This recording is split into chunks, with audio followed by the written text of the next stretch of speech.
Okay, this video is about simplifying ratios. It says in a class of 24 there are 18 girls and 6 boys. What is the ratio of girls to boys?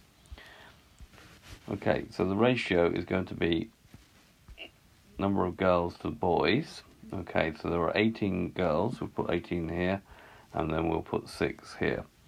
Now we'll notice that 18 and 6 are both divisible by 6, so if we divide this side by 6, we're going to get 3, and if we divide this side by 6, we're going to get 1. So we've got a ratio of 3 to 1. So what I'm saying is, for every 3 girls, there will be 1 boy. So ratios are used for comparing two quantities. Or I could also say for every 1 boy, there will be 3 girls.